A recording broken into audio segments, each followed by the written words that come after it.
So you've got massive experience with the NHS and externally as well, which is good to hear. Given all that, what are the things that you took from the book that you thought, what are the key insights, I guess, that you took from it that you could possibly use and implement going forwards? So I suppose the key insights for me, and again, if you look through the chapters of the book, what you do brilliantly in the first couple is help us understand the context within which the profession and we are operating, both kind of at a macro and a micro level.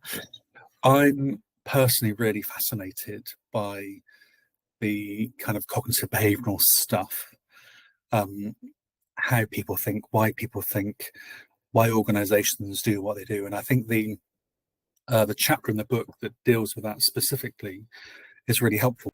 And then clearly there's a whole toolkit in the final chapter, which is thinking about self-care, thinking about how you work within teams and within organizations. So it takes you on a real journey. And I think I've said it's sort of that journey of discovery from where we are now, some of the real challenges, to actually what can I personally do to make this better, both for myself but also for the people that I care for. So there are a number of takeaways that you can use and have, but also it's a fairly easy read.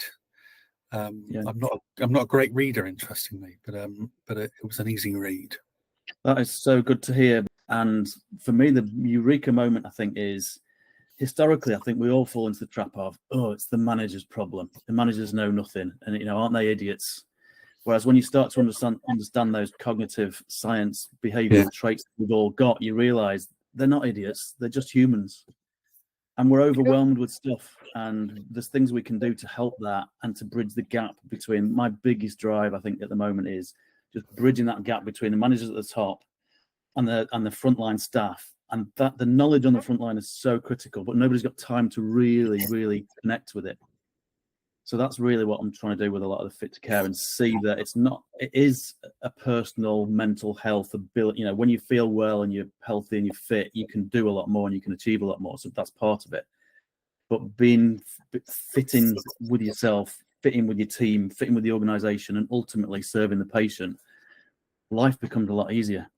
Yeah. But it's hard to see all that. And I think the important thing that the book really helped me understand was the role that I play in those complex systems and those complex behavioral kind of elements.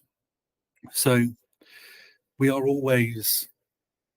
always start and finish with us in terms of ourselves and what we believe and how we act and how we behave, and that invariably will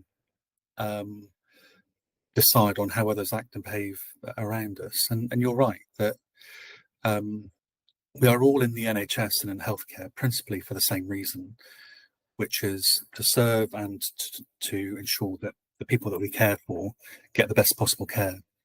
And the reality is that through overwhelm and other factors, sometimes the way that that's delivered is a bit clunky and a bit unhelpful, and is sometimes received by people in a very different way than that it would you desire to. I mean, I've generally never met a bad person in my entire nursing career, but I have met people, and I have probably done this myself, where either through a bad day or something going on contextually, that the way that they deliver a message or the way that they behave isn't normal for them. People's sentiment is always, in my view, always the right one, which is, how do we do the right thing?